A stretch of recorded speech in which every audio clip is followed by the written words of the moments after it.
Hi, I'm Nir Eyal, and this is the Near and Far podcast. This podcast is about business, behavior, and the brain. On this show, I do a few things. I read quick articles I've written about topics shaping your behavior. I interview authors of books I enjoy, and from time to time, I devote episodes to answering your questions. If you want to ask me a question, visit the podcast page on iTunes, go to ratings and reviews, and ask me a question by leaving a review. I promise to read it and possibly include your question in a future episode, so please, ask me anything. Now, enjoy the episode, and for more, you can always visit me at nearandfar.com.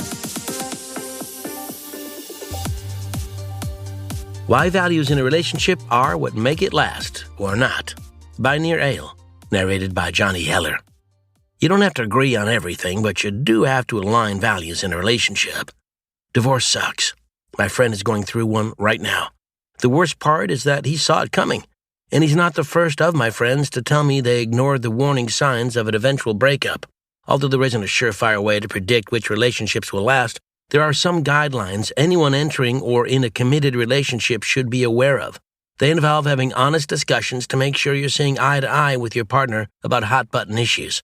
In my friend's case, the topic of having kids unraveled his relationship. When this couple first got together, they were both wishy-washy on having children and decided to avoid the topic until the right time. They were in no financial position to have children anyway, so why worry about it, they thought. Today, they've built a successful business, but their relationship is over. I only get to hear my friend's side of the story, but from what he tells me, there was always a misalignment of values.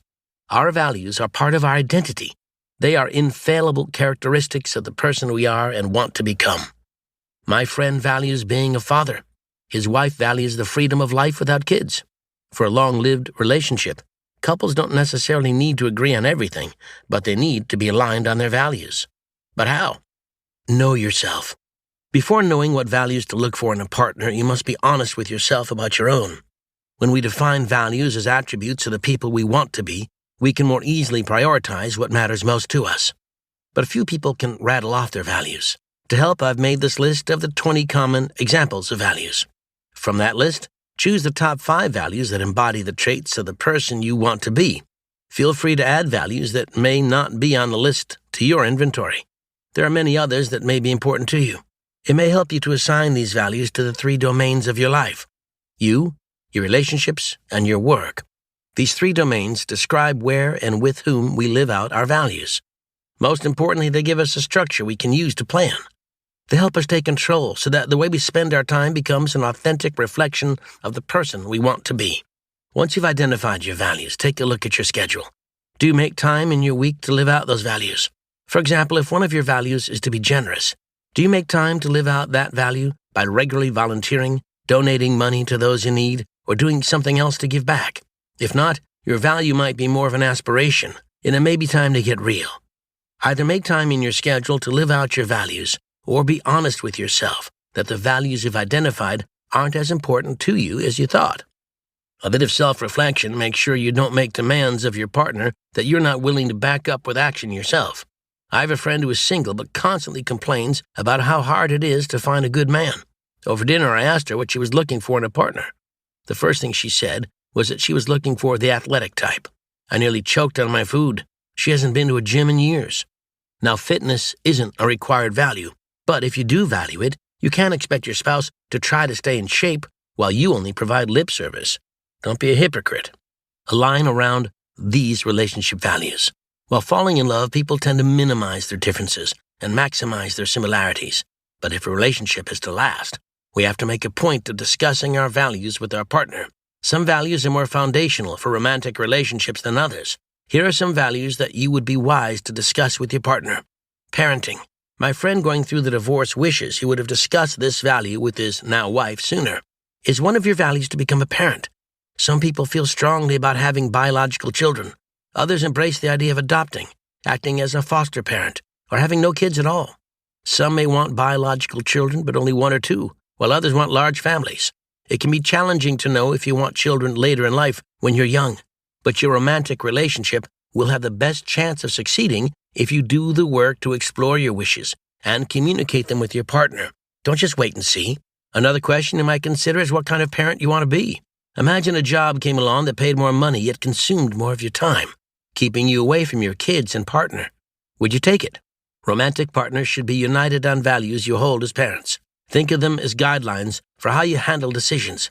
Knowing what takes precedence won't solve all your future problems, but it will help you navigate choices together. Religious faith.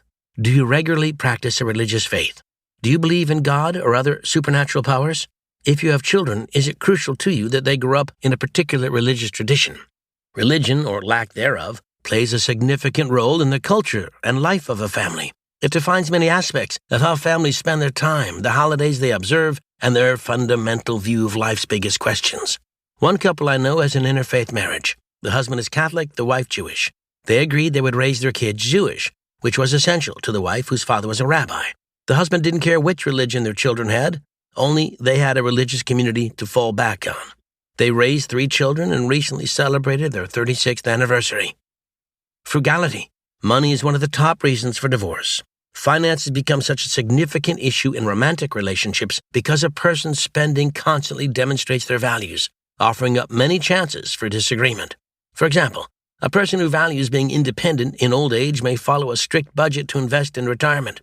But if their partner values being adventurous and social and enjoying life in the present, they may spend money much more freely. One study showed that couples who disagreed on finances were twice as likely to divorce compared to those with common financial values. Interestingly, the study attributes marital separation over finances to differences in risk preferences.